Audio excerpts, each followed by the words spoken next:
1,00,000 మంది శివభక్తులతో కలిసి మహారుద్రాక్ష పూజలో పాల్గొనండి. వెంటనే కాల్ చేసి మీ పేరును నమోదు చేసుకోండి.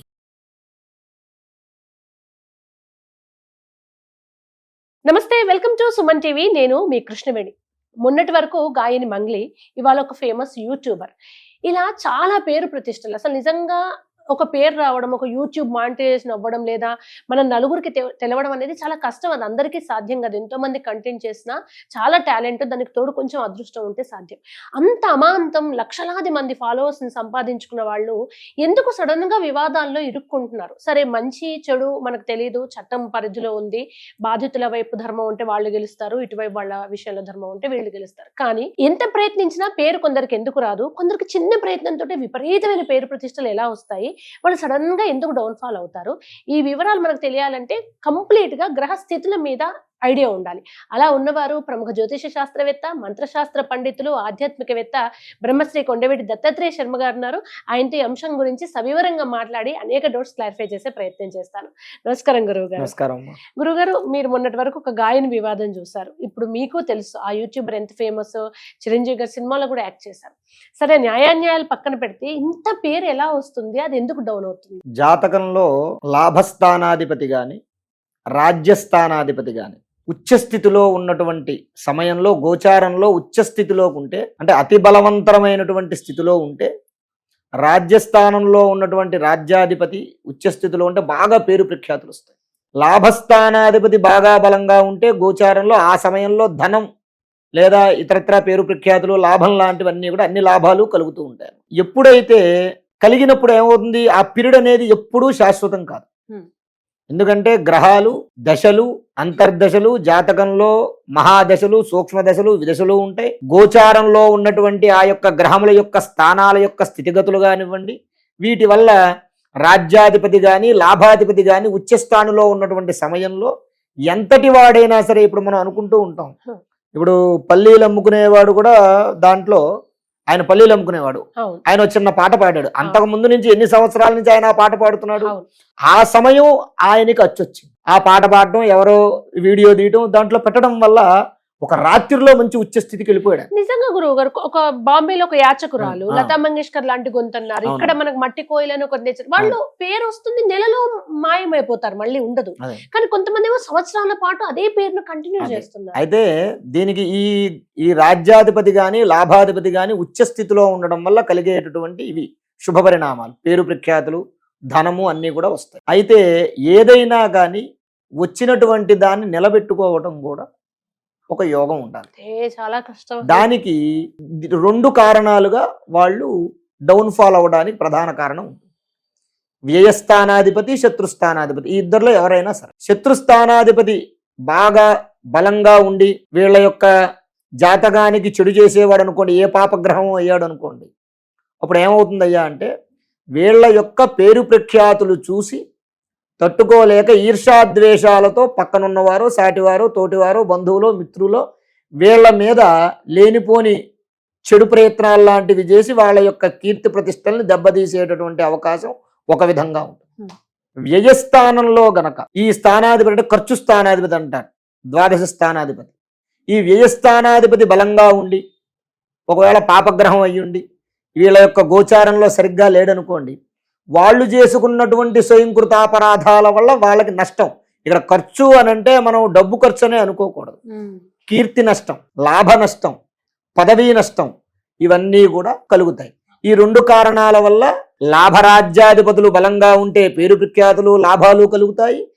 శత్రుస్థానాధిపతి, వ్యయస్థానాధిపతి బలంగా ఉంటే ఇటువంటి సందర్భాలు కలుగుతూ ఉంటాయి.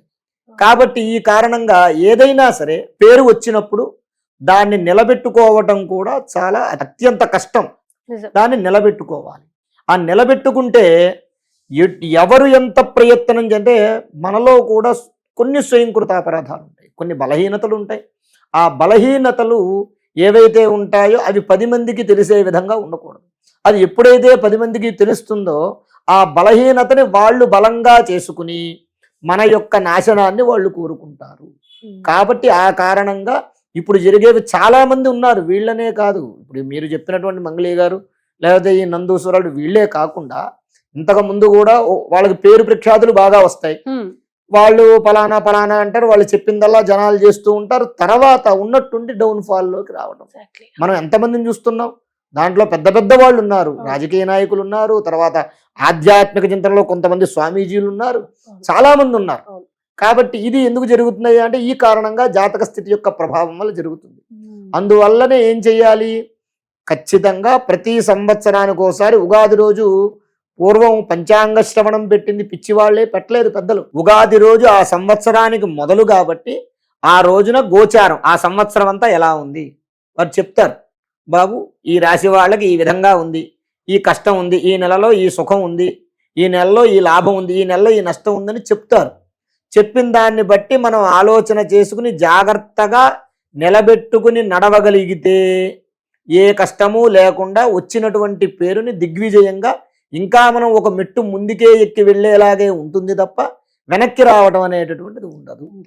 మరి గురువు గారు, కొంతమంది వైరల్ అవ్వాలని చిటికని వేలుకు పచ్చ ఉంగరం పెట్టుకోవడం చూస్తాం. బుధుడు కమ్యూనికేషన్, రాహు వైరల్ అవ్వడం కోసం, రాజ్యయోగము అధికారం శనిస్తారంటారు కదా. ఇప్పుడు చాలా మంది మన వాళ్ళు ఉంటారు, పాపం మేము ఇన్ఫ్లుయెన్సర్లు అవుతామని వందల వేల వీడియోస్ పెడతారు, అవి వైరల్ అవ్వవు. అలా కావాలి, పేరు రావాలి అంటే తీసుకోవాల్సిన క్రమశిక్షణ ఏంటి, ఏ గ్రహాలు అనుకూలించాలి, మీరేమైనా సూచన ఇస్తారు? అంటే అమ్మ, ఈ ఫీల్డ్ ఏదైతే ఉందో, అంటే ఈ ప్రచార మాధ్యమం ఈ ఫీల్డ్ ఏదైతే ఉందో దీంట్లో రావాలన్నా ఓ యోగం ఉండాలి, అందరికీ వర్తించదు. శుక్రుడి యొక్క బలం ఉండాలి, సూర్యుడి యొక్క బలం ఉంటేనే ఈ ఫీల్డ్లో అంటే ఇండస్ట్రీలో బాగా అభివృద్ధిలోకి రాగలరు వాళ్ళు. ఇతరత్ర వాళ్ళ యొక్క జాతక స్థితిని బట్టి కూడా ధనస్థానంలో కానివ్వండి, లేదా భాగ్యస్థానం అదృష్ట స్థానంలో కానివ్వండి, పాపగ్రహాలు లాంటివి ఉంటే ఏమవుతుంది, వాడు యోగం ఉండి వాడు వచ్చినా సరే, ఇప్పుడు కొంతమంది మనం సినిమా హీరోలు చూస్తూ ఉంటాం, సినిమాలు చేస్తూ ఉంటారు కానీ అవి హిట్ అవ్వవు. పాపం చాలా కష్టపడతారు, మంచి మంచి ప్రయోజకవంతులు ఉన్నారు కానీ హిట్ అవ్వవు, వైరల్ అవుతారు కానీ నెగటివ్ గా ట్రోల్ అవుతూ వైరల్ అవుతారు. దానివల్ల ఏంటయ్యా అంటే ఈ జాతకంలో ఉన్న స్థితి ఇలా ఉంటుంది. దానికి ఒకసారి జాతకాన్ని క్షుణ్ణంగా బాగా అనుభవజ్ఞులు ఎవరైతే ఉంటారో వాళ్ళతో చూపించుకుని దానికి రెమెడీస్ ఉంటాయి. ఆ రెమెడీస్ రెగ్యులర్గా ఫాలో అయిపోవాలి. అంటే ఒకసారి చేస్తే అయిపోతుంది అనేది ఉండదు. జాతకంలో రాసి పెట్టున్నది ఎప్పుడూ కూడా మారదు. దాన్ని ఎప్పటికప్పుడు మనం కంటిన్యూ చేసుకుంటూ దాన్ని వెళుతూ ఉంటేనే దాంట్లో డెవలప్మెంట్ అనేటటువంటిది వస్తుంది. ప్లస్ శ్రద్ధ, ఏకాగ్రత కూడా అవసరం. ఇంకోటి కూడా ఏంటయ్యా అంటే, ఒక పని ఓ 10 మంది చేస్తున్నారు అనుకోండి, 10 మంది లాభాన్ని పొందారు, నేను కూడా అదే పని చేస్తానని ఇంకో 10 మంది రాకూడదు. అలా రావడం వల్ల కూడా కొన్ని ఇబ్బందులు ఉంటాయి. ఇప్పుడు నువ్వు 11వ వాడివి, నువ్వు 11వ వాడిగా వ్యాపారం పెడితే ముందు పెట్టిన 10 మంది దగ్గరికి వచ్చిన తర్వాతే నీ దగ్గరికి వస్తారు. నువ్వు 11వ వాడిగా కాదు, నువ్వు 100వ వాడిగా పెట్టినా సరే నీకు లాభం కావాలి అంటే అసలు నీ జాతకంలో ఆ యోగం ఉందా లేదా అనేది చూసుకోవాలి. టాలెంట్ అనేటటువంటిది ప్రధానమైనటువంటిది. ఎంత ప్రధానమో నీ దగ్గర టాలెంట్ ఉన్నా సరే, గుమ్మడికాయంత టాలెంట్ ఉండగానే సరిపోదు, ఆవగించంత అదృష్టం కంపల్సరిగా ఉండాలి. అసలు నీకు ఆవగించంత అదృష్టం ఉందా లేదా అనేటటువంటిది జాతకంలో చూపించుకుని ఎవరైతే పెద్దలు సూచించినటువంటి విధానంగా రెమెడీస్ చేసుకుంటే ఆ ఆవగించంత అదృష్టము కూడా నీకు పనసకాయంత అదృష్టమై రేపొద్దున 100 మంది కాదు 1000 మంది తర్వాత నువ్వు పెట్టినా సరే నువ్వు గొప్పవాడి అవుతావు. చాలా చక్కగా వివరించారు గురువు గారు. ధన్యవాదాలు.